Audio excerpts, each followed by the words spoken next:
Again, good morning. This is Dr. Deborah Dupree, your host for the Q&A with Felicia Menta from the San Diego County office, JPA. So glad to have you here. So Felicia, welcome again. Thank you. It's my pleasure to be here, Deborah. Yeah. Just as a little background for those of us new to joining us is that Felicia and I get a lot of questions from our various school districts on different kinds of topics. And I think it was about 1.5 years or 2 years ago that we said, why don't we just make a forum where, we can take a look at hot topics and what seems to be coming up and have a better vehicle to share that kind of information so we can all learn and gain and benefit from the kinds of inquiries that come around. Because as Felicia and I know is that if you individually have a question, guess what? Somebody might have that same kind of question going on in their school district. And so today, just to give you some framework for what we're going to cover, we're going to talk about some of the new COVID presumptions that have been released. And there are 3 key areas around that. And then we'll also talk about how to keep you legally safe in light of the Keenan verdict. I know some of you were able to join us. Was that last week? Mm-hmm. Okay, my weeks are getting jumbled up here. Some of us who were able to join us either in person or virtually for the fall conference for the JPA. And it was very delightful. I learned a lot from Dr. Wang about where we stand with COVID. Mm-hmm. And of course, I talked about the interactive process and sort of the do's and don'ts. And then Jennifer Creighton, legal counsel for the JPA, also spoke. She really dove into the details of the Keenan case and was able to help illustrate what didn't work. I want to say what worked because nothing really worked according to her. So we're going to highlight some of that again today and drive that home a little bit further. And then one of the things too that there's oftentimes a lot of questions around, but certainly was a piece of the Keenan case, is a look at the 39-month rehire period as well as undue hardship. What does that really mean? So with that, let's get started. And Felicia, bouncing it back to you as far as, tell us more about the new COVID presumptions. So we went into it briefly, but I'm going to go into it a little more in detail than we did last week. To go backwards, as we know, in 2020, Governor Newsom signed a law creating a rebuttable presumption. Rebuttable presumption means that the injury is presumed compensable unless we can prove that it isn't. So it's a higher bar for us, for the employers, and for our TPAs. That illness or death resulting from COVID-19 is compensable for all frontline employees who contract COVID due to workplace exposure or an outbreak at work. So on September 29th, along with a lot of the other laws we're going to talk about, the governor extended that presumption through January 1, 2024. We weren't really surprised by this. The continued presumption of the injury for COVID-19 wasn't unexpected, given the new variants that we've seen, right, Deborah, and the reoccurrence of COVID that we've seen, people that have gotten COVID before and now are getting one of the new variants again. And also what I'll talk about in a little bit, it's not surprising that the denial timeline changes are important for public employers.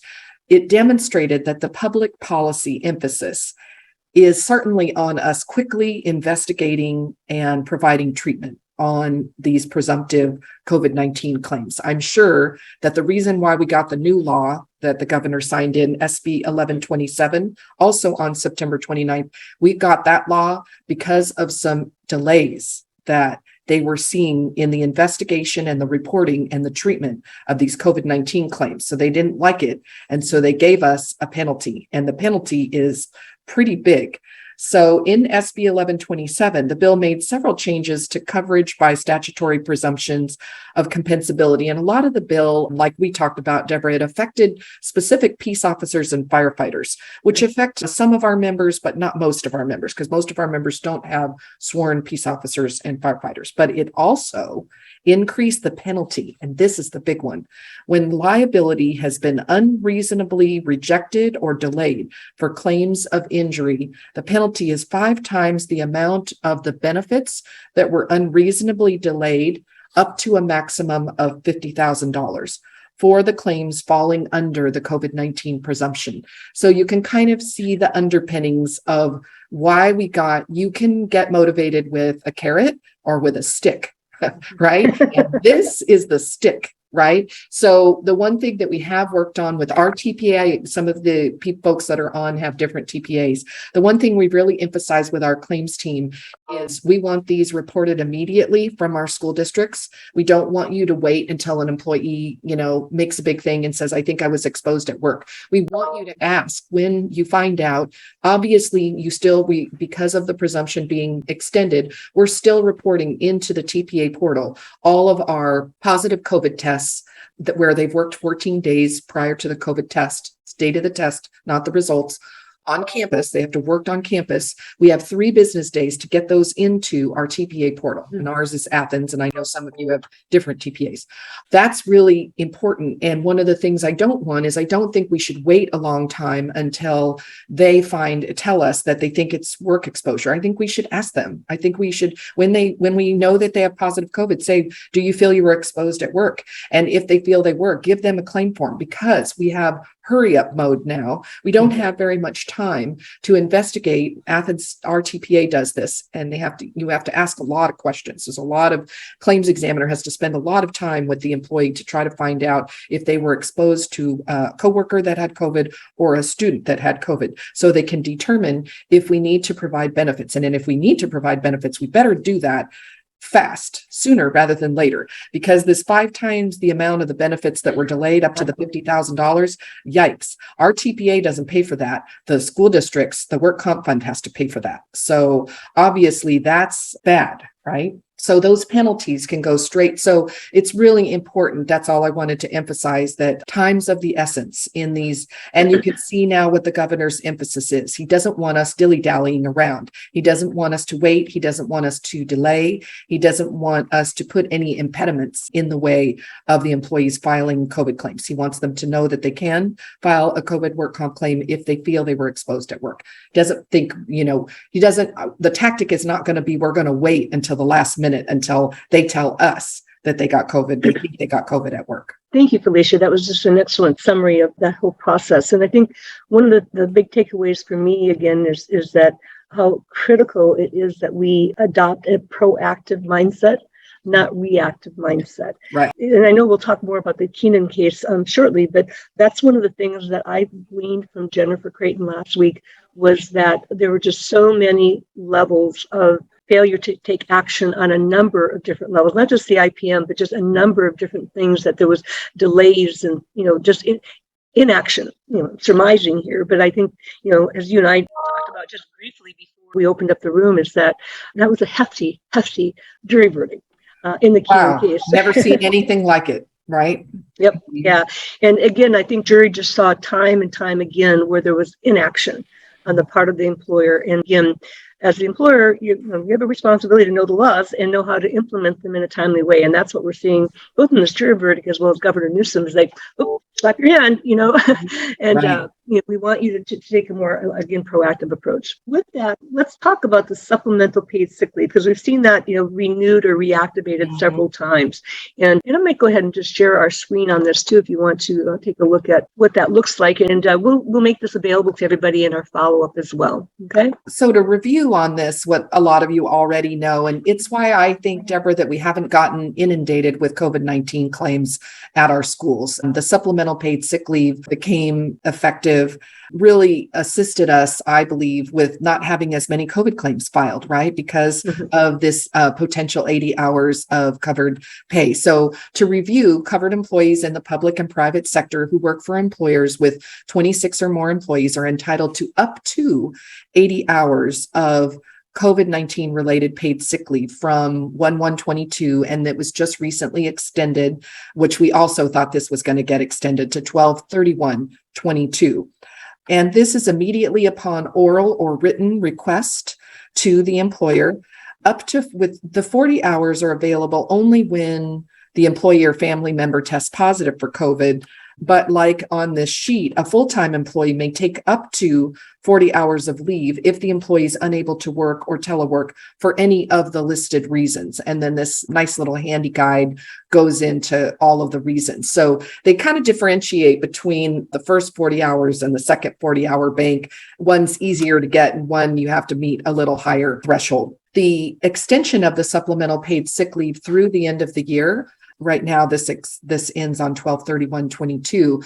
We'll see if it is extended beyond that time. But I do believe that the supplemental paid sick leave is assisting with we would have more, in my opinion, we would have more work comp COVID claims filed if not for this benefit, right, Deborah? Because otherwise work comp TD would cover and assist with not using your own leave for this. So I believe it's kept our COVID-19 numbers down a bit. Yeah.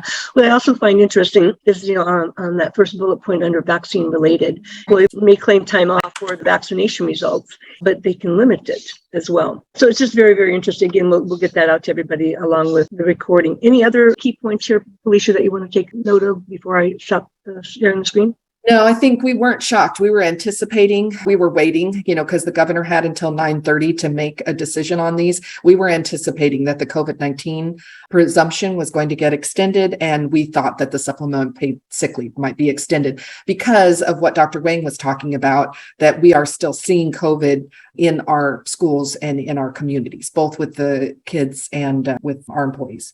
Certainly not like we did, right? Much improved from where we were, but we have not managed, it is not gone. Right. And I think, what Dr. Wang had to present, timing is everything, right? And so, President Biden had just said on national television the day before that COVID's over, the pandemic's done, and then Dr. Wang comes in, and what's he start off with? No, it's not gone, And so I thought I'd just share a couple of statistics that really stood out for me is that we are still seeing about 300 to 400 deaths per day nationwide. And we're seeing about 17 to 18,000 COVID tests positive. And with that, he even said that that's probably underreported because so many people do the home test now. Home tests now. Now we don't know what the testing numbers are anymore. Yeah. And then I think the other thing that, I was really remarked by, because he had some great graphs and things like that. But, again, the incidence of hospitalization and severity of COVID cases for those who remain unvaccinated is markedly high, while there's still a low level of people who've been vaccinated and the boosters and all that still, getting COVID. But the numbers as far as severity and the numbers we got as far as hospitalization are really almost not non-existent, but very, very, very low. And so I thought that was really interesting to see they have the data now. Right. Yeah, I thought that was interesting too, especially given, I think it was on 9/17, we stopped the weekly required testing of all school employees that are not vaccinated, which we were doing for a long time. Yep. So let's turn a little bit to the Keenan case and share with our participants today, what you got out of it and what I got out of it. And it was just fascinating. I mean, I think Jennifer could have talked for another hour probably on this. So never seen anything like it in workers' comp ever. We've never seen anything like that. What I think, I got a lot of things out of it, and I didn't introduce them, but our claims team was all listening in to all of them, right? Because this case has a lot to do with a lot of the communication that went back and forth between the TPA and with HR and employees. So this was a Santa Cruz City Schools case, for those of you that weren't in the training last week, the larger discussion. And when Jennifer started her program, it was like, what went wrong? And then it was like everything went wrong. So Keenan has to pay this disabled employee $34.5 million in a jury trial verdict that ruled in Santa Cruz Superior Court. This employee was a longtime custodian that claimed to have been wrongfully terminated from his custodial position with Santa Cruz City Schools, who paid $1 million to get out of the litigation in this case, which was very important. Unusual. Very unusual. This school and the school custodian alleged that Keenan, the TPA, repeatedly misrepresented his work restrictions to the school district, and also alleged that the TPA altered certain medical reports before giving them to the district, which caused a conspiracy allegation that they conspired with the district and to violate his FEHA rules, right?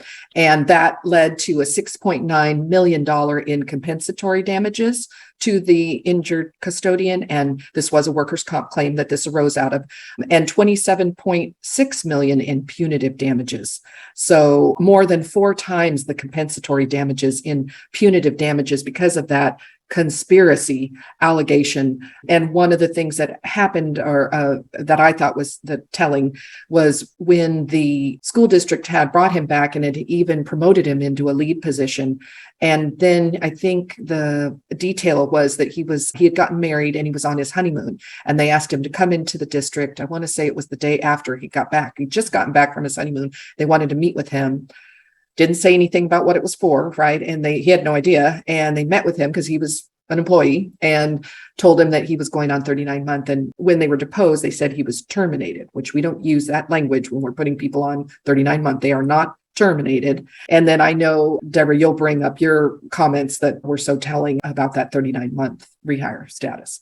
I think it's real important to point out that the district did not promote him. He applied for promotion and was accepted. And so, Right. Because I know those of you who have worked with me, it's like, people are always, welcome to apply for promotions, but getting a promotion is not part of the accommodation process. Accommodations refer to lateral or lesser positions. And the ADA and 𝐫𝐞 do not specify how much lesser of a position is okay. Their goal is simply to keep people working. If it means working a lower job with lesser pay, that's great. And the employee, can accept it. And I've seen many, many cases over my years of doing this where people have, because they want to keep working. It's devastating to go off on long-term disability. It not only affects the level of income for the employee or the employee, but it also affects the socioeconomic status of the family and on a long-term significant basis. And we've had specific training with our claims team, because we have a dedicated claims team that just does our school of about 22 employees at Athens that just handles our school employees. And so they are experts, right, but the one thing we always tell them is we provide the snippets of the work restrictions. We never provide, obviously, medical reports because there's medical confidentiality in workers' comp. And so we provide the snippets of the work restrictions, all the work restrictions from all the doctors, from all the reports, and send them to the school districts.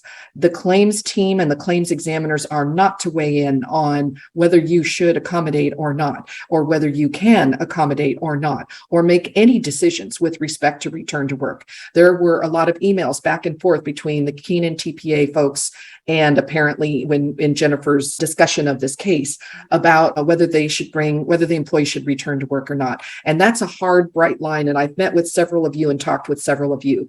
You talk to, Dr. Dupree, your advisory council, about the return to work questions and whether you can accommodate and what's undue hardship and what you can do and what you can't do, not to the claims team, because that is outside their expertise. They're only to provide you with the work restrictions on the work comp claims. And then obviously, if it's non-industrial illness, then, you assist the districts with that as our consultant. But I really like to paint a bright line that the examiners do not have the ability, nor should they take the responsibility of making decisions or weighing in on what the employee can and cannot do.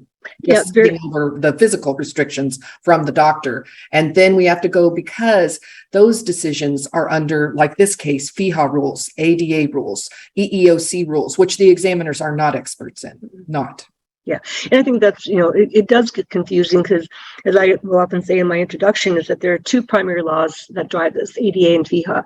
And if this is a work-related injury, then there are some return to work provisions under workers' comp that I will address, but not the claim itself, not the medical treatment. We may ask a little bit of questions, but they're two very distinct things.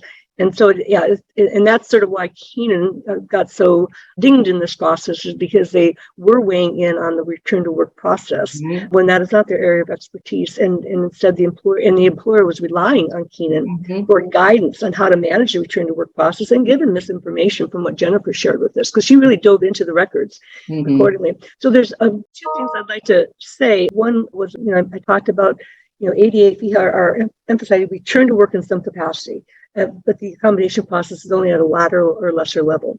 And there's no pay differential that's considered under those two laws. Now, workers' comp, though, when we're talking about the notice of offer, two things is that, one, the timing of the notice of offer is technically due within 60 days of the MMI or PNS status.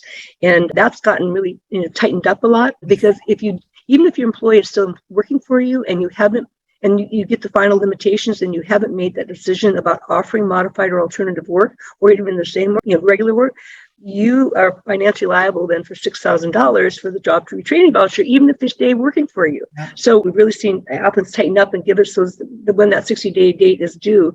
And it's important to move forward quickly on that. And even if an employee is off on break, they're still an employee.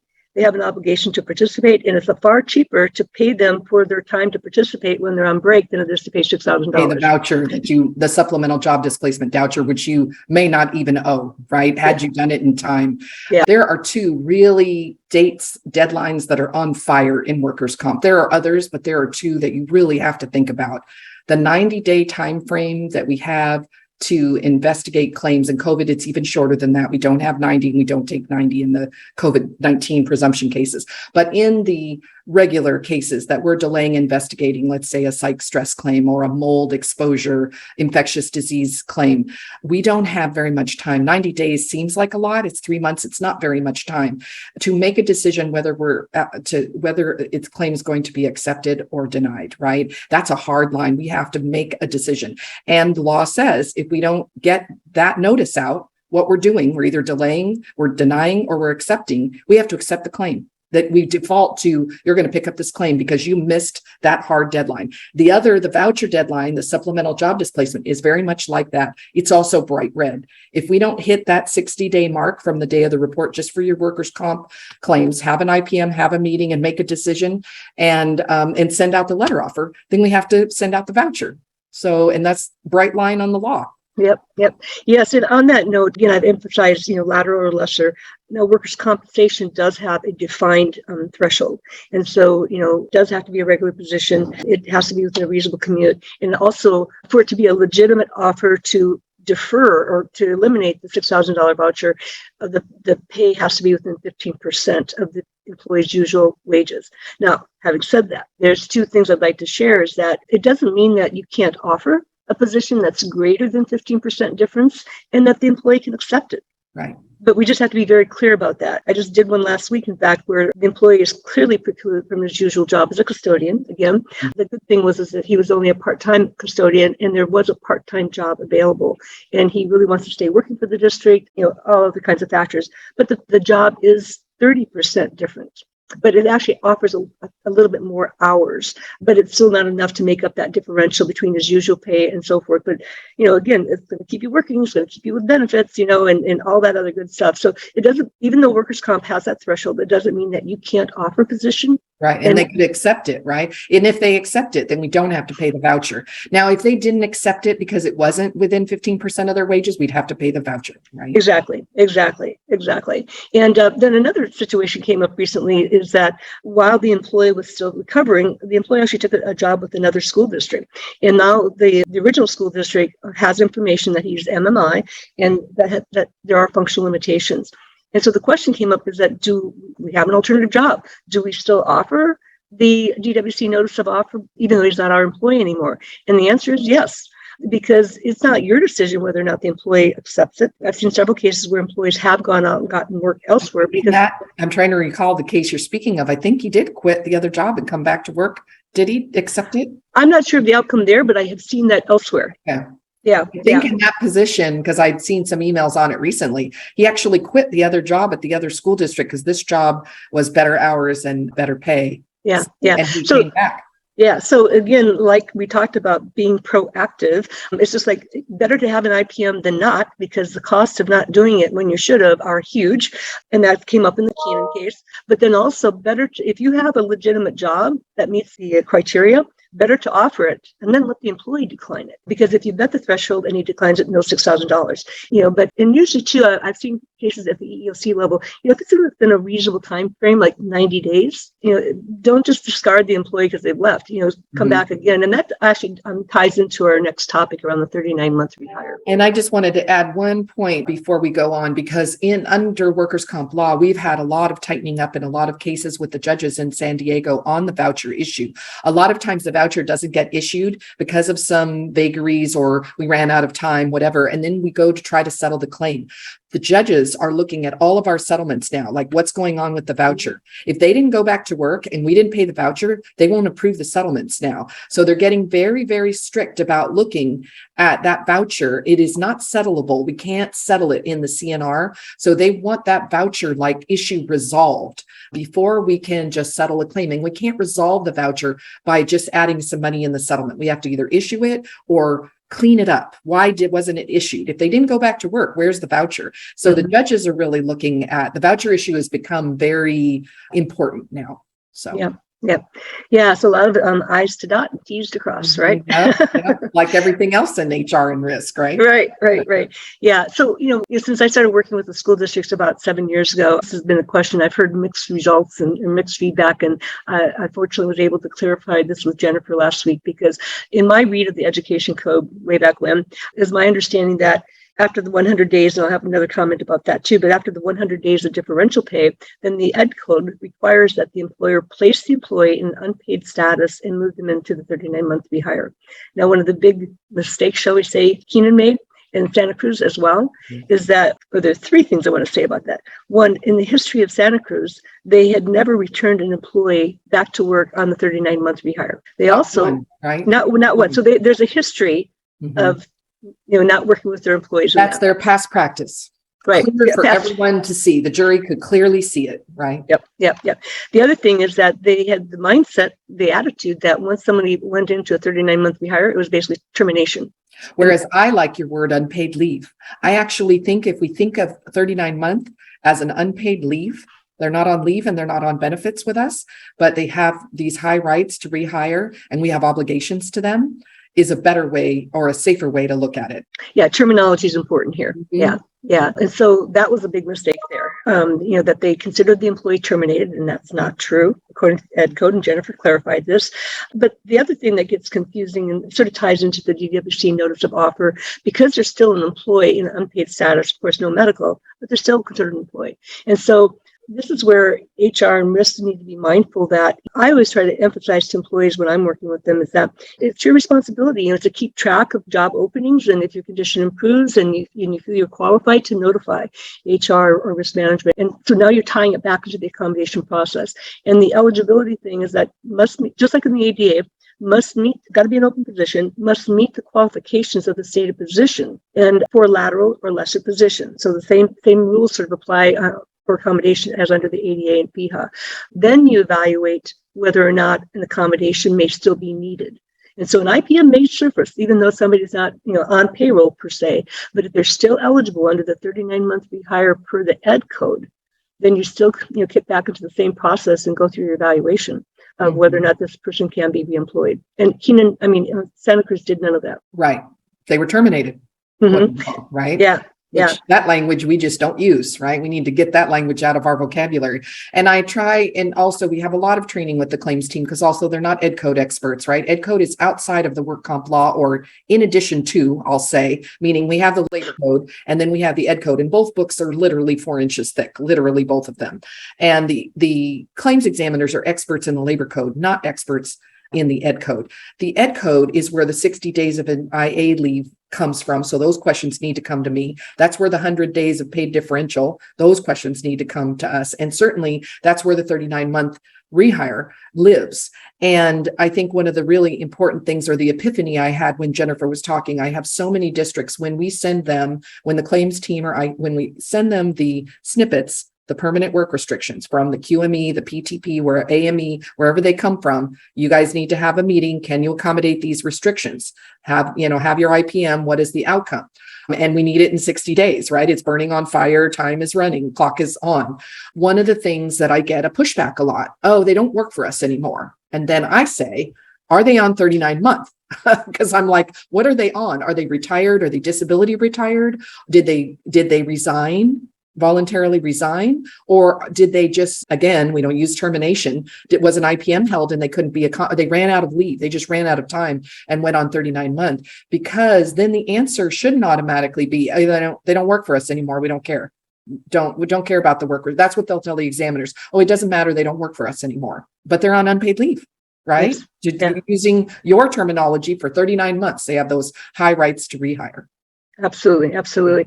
And so, yeah, it's what law are we dealing with, and are we mistakenly applying workers' comp guidelines to our ADA FEHA cases, the non-work related conditions, and being clear. And so I have a couple tips as far as best practices around that. Again, a proactive, actually, the earlier you do it, then the better opportunity you have to educate and inform employees about the whole process. And over my years of doing this, I've worked with enough employers long term that when we have that early approach, and we're here to work with you. This isn't punishment. This isn't, I just had those words today, and I know somebody from that meeting is here today, but, I feel like I'm being, attacked here. I feel like I shouldn't have spoken up when I said I had a medical condition. No. We're here to work with you. We're here to support you. So again, having that more compassionate kind of approach, and, you're our employee. We just want to understand what's going on for you and help you do that. So my couple of tips in addition to that are, one, be ready with the employee's use of sick leave or use of leave, because sometimes we have employees who have chronically gone into their 100 days related to their medical condition. Then we start having FMLA issues. Have they worked enough to continue protection? And so be ready with the sick leave use and so forth.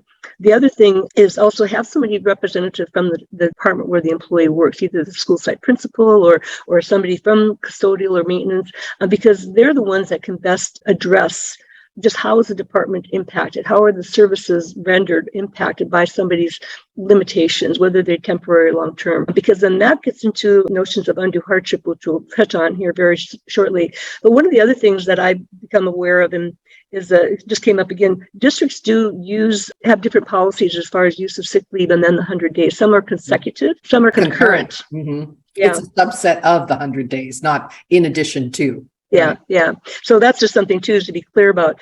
But this whole thing about undue hardship, and Jennifer really gave some great examples last week too. And again, this is where direct input from the department or the school site principal becomes so important. So it's not just HR and risk management making this decision. No, we have direct evidence, from the impacted people about how somebody's absenteeism or functional limitations apply to the work that can lead into undue hardship. So I'd be curious, Felicia, what were 2 or 3 examples that you remember from Jennifer's presentation last week? There were some that you and I had gotten questions and been in IPMs about all the time. One was a shift change. She needed to come in a half hour earlier and leave a half hour earlier. And the district was like, no, that's an undue hardship. There's no way we can accommodate that. And Jennifer said that is not undue hardship. That would not fly at all with any judge, with any jury. That's a very reasonable request.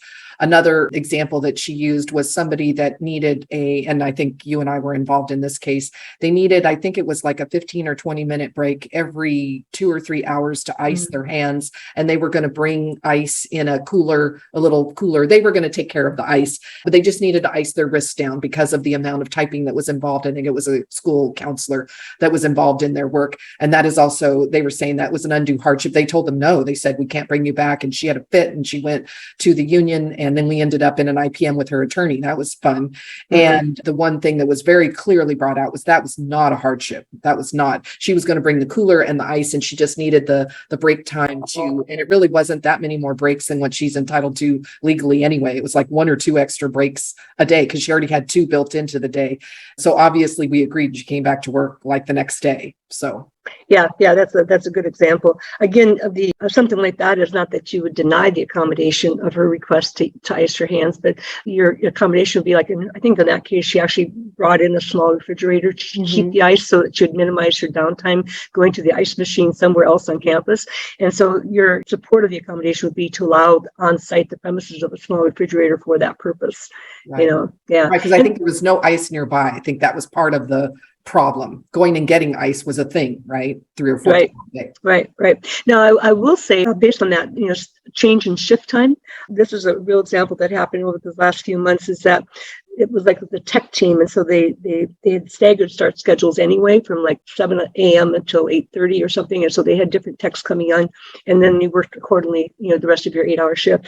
And so an employee, although the critical time was really between 7:30 and 8 when they needed to be there, the employer agreed to allow her to come at the latest start time for her to manage her condition in the morning. And so it was on the verge of undue hardship because they actually really needed her earlier, but they were working with her, and we agreed to do it on a temporary basis to see how that worked.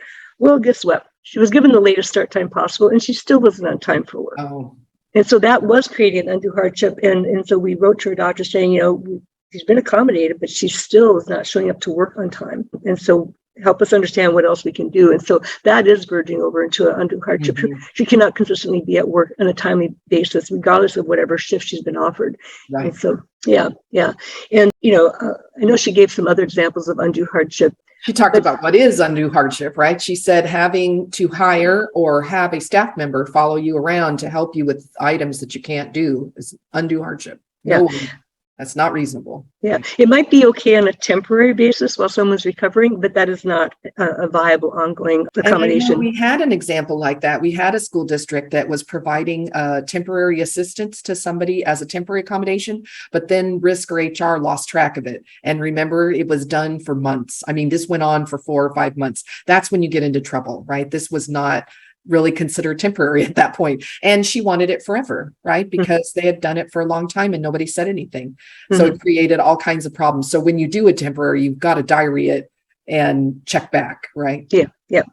And the other thing I always try to emphasize when I'm going over these points in the meeting is that, again, temporarily you might remove some essential functions if someone's still in recovery and can't do them for now. And EEOC has said, we know it's not easy, but it's not impossible. But again, on a temporary basis. You mean like moving a heavy lifting work restriction for on a temporary basis, having some other people help move while they're getting better. Right. Like Right. And so just to emphasize, anytime someone has reached MMI and they still are unable to perform those functions, you don't remove them. That is not a viable essential function, because now we're messing around with the integrity, the fabric of the job that's already been pre-decided by other people. And so I'm always very clear that removal of essential functions on a long-term basis is not a viable accommodation, and it is considered an undue hardship. And then also too is that looking at the impact of someone's condition, if others are having to take up the slack, the workload, to absorb what the employee cannot do. Again, temporarily, that might be something, but on a long-term basis, no. We had a special ed teacher, certificated teacher, that has her permanent work restriction. Temporarily, they did it. It worked out okay. 4 hours a day. That is a big problem, right? Trying to get a sub for the other 2 or 2.5 hours was really difficult. And they worked with her. But then when that became her permanent, long-term, she couldn't work more than 3 or 4 hours a day. Then that became an undue hardship, because you really only can teach for a little bit. And then with special ed kids, she had, I think, mod to severe class, and then have another teacher the other 3 hours. And what other teacher wants to work? I mean, it became untenable, right? Yeah. And I will share with you that, I always encourage employers to consider, some kind of temporary accommodation. So there's 2 things I'm going to say here. I can't emphasize enough is that use your temporary return to work accommodation for somebody in recovery if they can actually work. However, if they are not improving in your first 60 or 90 days and they're plateauing, do not continue the temporary modified duty, because they're not demonstrating progress necessary to eventually, be restored to performance of all the essential functions to the level of productivity or performance required. And so that's another thing to diary and manage on the temporary return to work thing. I like that. Then that should be your halfway point, whether you're 60, 120 or 90, 180, or whether you're 90, whatever you are, that halfway point is a good time, right? Or at any time when problems arise to revisit, is this working out? Yeah. And I remember it was a mistake because it dealt with the teacher. So even though I, encourage people, can we do temporary, return to work, alternative or modified? And I think I shared this last week, is that one of my very large employers actually had a whole bank of temporary alternative work for departments who always had a need for additional help. There's no faster way to get a maintenance or custodial person back to work than putting them in the office. We know this. We have seen this. And I certainly will shout out Christina Lopez, who the Grossmont, they have 90 to 90 to 180, but they have, you're right, a bank of positions that are set aside just for injured or ill, either non-industrial illness or work comp. They're large, so they can do this. If you're smaller, this is more difficult, but you could still think of it this way, right? That this is where we place people that are hurt that gives us this malleable opportunity, right? Right. And going back to your teacher thing, who could only work part-time, is that, again, that might be doable on a temporary, return to work program. However, there are some circumstances where that just doesn't work, and particularly in the area of teaching, because it's difficult to find substitutes. It interferes with the continuity of teaching services. And so a lot of employers, when we've been found ourselves in that situation, then would be, we hear that you can work part-time, but it doesn't really fit into the fabric of our organization. And therefore, we recommend that you continue to take, your paid leave of absence so that you can recover. And then come back when you. And that is what ended, to your point, which I think is so good. That is what ended up happening. They really bent over backwards, I have to say, this district trying to keep her at work. But she was crying because she was in so much pain. And the parents were complaining about having multiple teachers with their special ed students, which was creating emotional problems and confusion. And so it just wasn't working out. And so we went over to the off work 60 days of full paid industrial accident leave. She didn't like it. She wasn't happy about that, but they did try. Right. And they have business needs to consider. It wasn't working out. Right. Yeah. As I always say, it's a balance between what does the employee need and what does the employer need. Yes. Sometimes, return to work temporary basis just doesn't work. So, well, hey, I know that we have sort of maxed out our time today. We had a lot of rich topics, and hopefully people gleaned a lot from this. And I want to say thank you to everyone who's been here today. Again, we'll have a recording out usually within a week or so, if not less, and we'll include the supplemental sick leave for COVID as an attachment. And look forward to you next time. So we'll be coming back around mid-November, or the third Monday of the month, and encourage you to come on back and join us again. Yeah. Thank you, everyone. Appreciate it. And again, let us know your questions. We're happy to answer them. Okay. Bye-bye. Bye, everyone.